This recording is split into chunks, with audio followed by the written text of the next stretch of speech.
اگر علی امین گنڈاپور عمران خان کی باتوں کو نہیں مانتے تو جس طریقے سے یہ کہا جاتا ہے کہ نون لیگ اور پیپلز پارٹی کا آخری ٹینیور ہے، علی امین گنڈاپور کا بھی آخری ٹینیور ہے، ان کی سیاست بھی ہمیشہ کے لیے ختم ہو جائے گی۔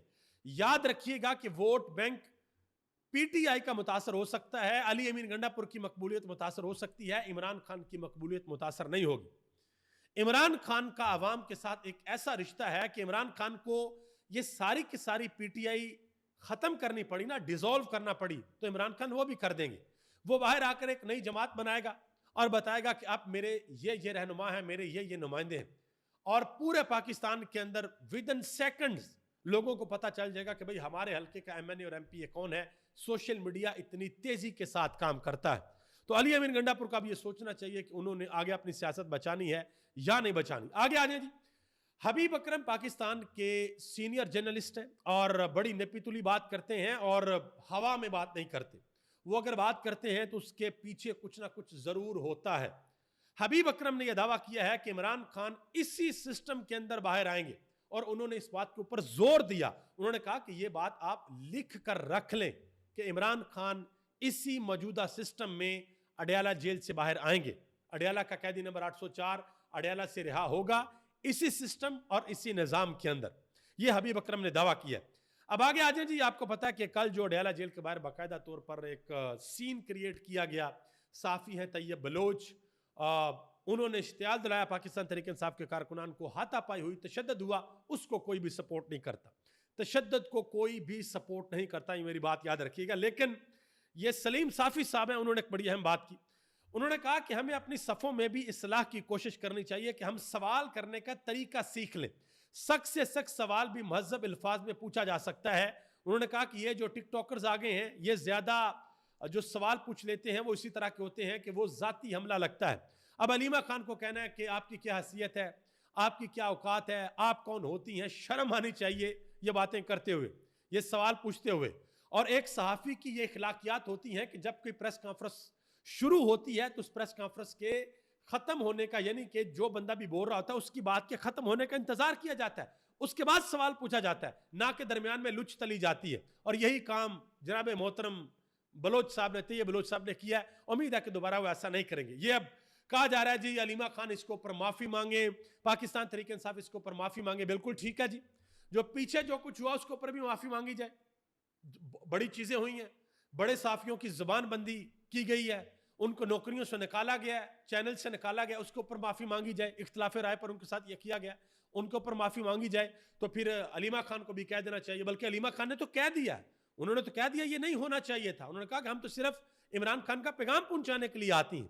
ندیم افضل چند صاحب، انہوں نے ایک بات کی اور ان کو پھر جواب دیا فواد چودھری نے، بڑا زبردست قسم کا، ذرا غور سے سنیے گا۔ ندیم افضل چند نے کہا کہ طیب بلوچ اور اعجاز کے ساتھ جو ہوا یہ زیادتی ہے، اس پر علیمہ خان کو خود معذرت کرنی چاہیے، لڑنا ہے تو بڑے بڑے صحافیوں سے لڑیں، آپ بیٹ رپورٹر سے کیسے لڑ سکتے ہیں؟ ایک بیٹ رپورٹر کا آخر کیا ایجنڈا ہو سکتا ہے؟ یہ ندیم افضل چند صاحب نے کہا۔ پہلی بات تو یہ کہ وہ پی ٹی آئی کے بیٹ رپورٹر نہیں ہے، وہ سپریم کورٹ کے بیٹ رپورٹر ہے، پتہ نہیں وہ اڈیالہ جیل کے باہر کرنے کیا جاتے ہیں۔ اور دوسرا جو فواد چودھری نے جواب دیا، انہوں نے کہا جی سیاستدان اپنے سیاسی مخالفین کے خلاف اوچھے ہتھ کنڈوں کی مذمت کی بجائے ان کا حصہ دار بن جاتے ہیں، یہی وجہ ہے کہ ملک میں جمہوریت نہیں ہے۔ انہوں نے کہا کہ ایک بزرگ خاتون سے 2 ٹکے کی میراثی کی بدتمیزی کو صحافت قرار دینا زیادتی ہے، صحافی اپنی صفحے درست کریں، وگرنہ صحافت ویسے ہی آخری دموں پر ہے، ڈیجیٹل میڈیا فارمل میڈیا کو مکمل فارغ کر چکا، اور یہی تو سب سے بڑی تکلیف ہے، یہی تو سب سے بڑا مسئلہ ہے۔ میڈیا کو مسئلہ کیا ہے؟ میڈیا کو مسئلہ کہ پاکستان کی عوام یوٹیوب چینلز کیوں دیکھتی ہے جا کے، یہ ویلوگرز کو کیوں سنتی ہے جا کے، یہ ہمارے پروگرامز کیوں نہیں دیکھتی، یہ رات کو 9 بجے ٹی وی لگا کے کیوں نہیں بیٹھتے، یہ موبائل کے اوپر کیوں سارا کچھ دیکھتے، یہی تو ساری تکلیف ہے۔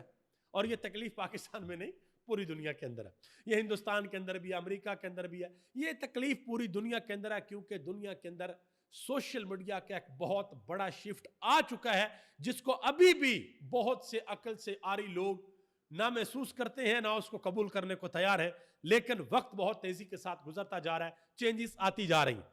حبیب اکرم نے بھی اس حوالے سے بات کی، انہوں نے کہا جی طیب بلوچ کو یہ حق حاصل ہے کہ وہ کوئی بھی سوال پوچھیں، لیکن پہلے اگلے کو بات مکمل کرنے دیں۔ انہوں نے کہا کہ اگر آپ کا کوئی غصہ ہے، کوئی لین دین ہے تو یہ معاملات الگ ہے، اس کے لیے کسی کی پریس کانفرنس تباہ کرنا, ایسا تاثر پیدا کرنا کہ میں دستیاب ہوں فلاں کاموں کے لیے, تو یہ کسی بھی صحافی کے لیے اچھی بات نہیں ہے. انہوں نے ایک باقاعدہ طور پر ایک واقعہ سنایا ماضی سے. انہوں نے کہا کہ علیمہ خان کی شخصیت کو چھوٹا کرنے کے لیے اور تضحیح کرنے کے لیے ان کے خلاف محاذ کھولے جا رہے ہیں.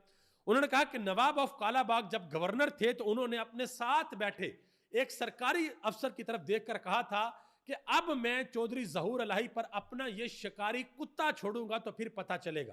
سرکاری افسر کے بارے میں کہہ دیا کہ شکاری, مطلب میں دوبارہ وہ لفظ نہیں دہرانا چاہتا.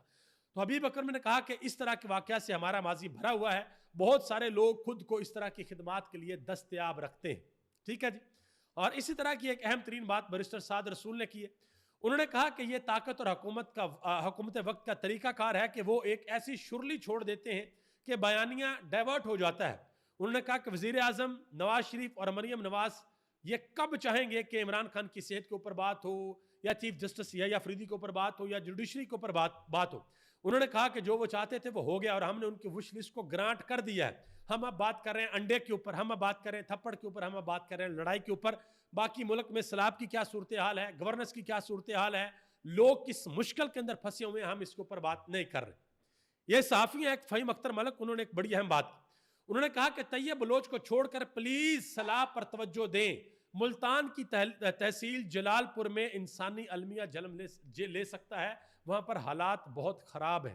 یہ انہوں نے بات کی ہے. ایک بات اسار رانا نے بھی کی ہے.